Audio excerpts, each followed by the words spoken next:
Hunter Biden pleads guilty to 2 misdemeanor charges related to his tax filings as part of what many are calling a sweetheart plea deal that will drop his felony gun charge after 2 years of probation. Brooke Singman live in D.C. with the latest. Brooke. Hey, good morning, guys. That's right. Hunter Biden pleading guilty to 2 misdemeanor tax charges related to his tax filings in 2017 and 2018. Now, the president's son will also have a felony gun charge dropped if he completes 2 years of probation. Now, one of Hunter Biden's lawyers joined MSNBC after the president's son accepted a plea deal on federal tax charges. Listen. There are documents that haven't been publicly released yet. I think people have reported what the prosecutors are asking for. I think you have to wait till the court proceeding happens to know. But, you know, I think the judge is going to do what's fair. And I think what's fair is, you know, my client gets on with his life. Mr. Biden's going to take responsibility for failing to timely pay his taxes for those 2 years.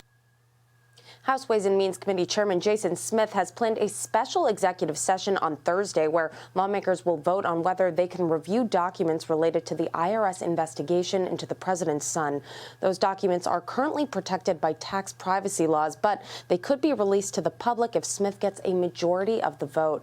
Now, despite the plea deal and ongoing federal investigations, President Biden had this to say. Watch this. Mr. President, have you spoken to your son today?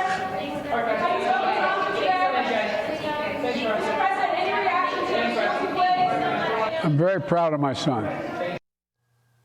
Former President Donald Trump now speaking out about the deal on Truth Social, writing, quote, a sweetheart deal for Hunter and Joe as they continue their quest to get Trump, Joe's political opponent. We are now in a third world country.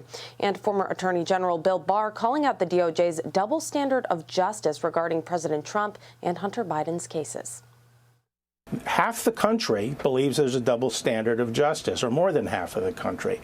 I believe there's a double standard, and I've been an insider. It was critical that the department provide assurance to the American people that these cases are going to be fairly and thoroughly followed through on, and now that burden is especially heavy.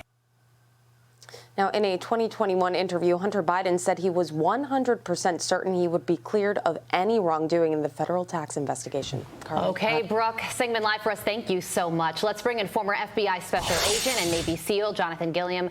Jonathan, good morning to you. After a 5-year investigation, what's your reaction? What did you think when you heard about this plea deal?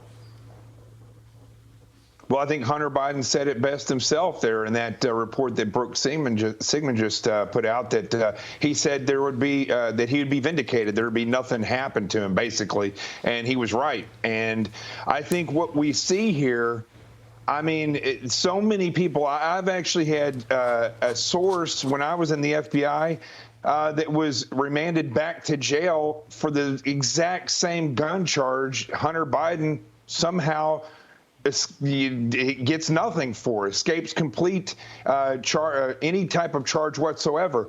I think what we're seeing here is that the FBI, and we see it in these documents that they're withholding from Comer and playing dumb about, is that the FBI, the people involved in this case, they are protecting Hunter Biden. And I think the fact that so much of the information coming out of those documents was redacted gives you proof that there's information in there that is very crucial. Yeah, the lawyer for hip-hop artist Kodak Black, who was sentenced to 3 years in prison for the same crime, said there is no such thing as not getting jail time for a crime like that. And I think that underscores the double standard that we are all seeing play out before our eyes. And as you well know, Democrats took this information and said, okay, it's all done. All the Hunter stuff is done. Republicans saying not so fast. We still have the bribery investigation that encompasses not just Hunter, but the entire Biden family. So now top House oversight lawmakers James Comer, Jamie Raskin are viewing additional documents related to the alleged bribery scandal. Here's more from Chairman Comer. We saw a lot of redactions in these documents. I would estimate that 55 to 60% of the two documents were redacted. The one thing that wasn't redacted was the date, and both dates were 2017. So I asked them to bring me the 2018 one, and it's just a complete waste of my time. It's another example of the FBI stalling, stonewalling, doing everything they can to obstruct the House Oversight Committee's credible investigation of Biden bribery. Jonathan, you are an action guy. Whenever we have you on, you always like to give concrete actions that you want to see done. Stop the talking, do something. What next step do you want to see Republicans take to this absolutely obvious stonewalling by the FBI? Even when they give them documents, they're 50% redacted. Stop threatening these people like Christopher Wray with contempt of Congress and start charging these people with it. You know, I'm not saying that contempt of Congress is anything that is going to change what's happening, but they need to show that they're serious about this. Those agents that came there and basically lied and acted like they didn't know that there were other 1023s, they should also be charged with contempt of Congress. And it's not a huge charge, but it could hold up to 12 months in jail and a $100,000 fine. And what they're doing is criminal. David Weiss, though, said that the investigation is still ongoing. What do you think he means by that?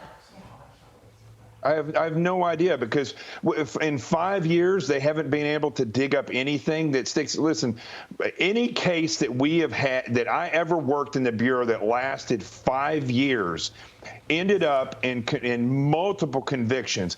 I'm talking, in some cases, 80 people being arrested.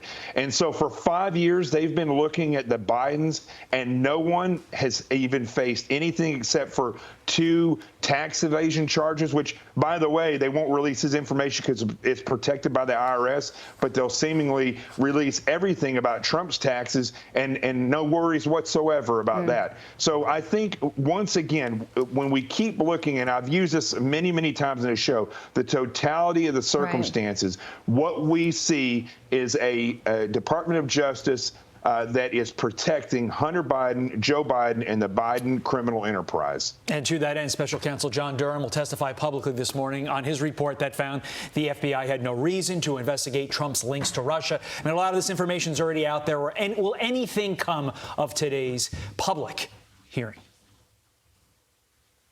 I don't think anything's going to come of this. I mean, I come on here, it seems like every couple of weeks, I come on here and there's another Hunter Biden story or something else where the FBI has covertly been doing something like with social media and lying to the American people. And every time I say nothing is going to happen, and I hate saying that, but the fact is, when we look at how history has played out with anything that happens inside the Beltway, they are treated with a different justice system, and nothing comes out of it. Well, yesterday, John Durham testified in closed session in front of the Intel Committee, and Mike Turner, who listened to that testimony, said that John Durham still thinks that more reforms to the FBI need to be made. So it sounds like you and John Durham do agree, at least on that front.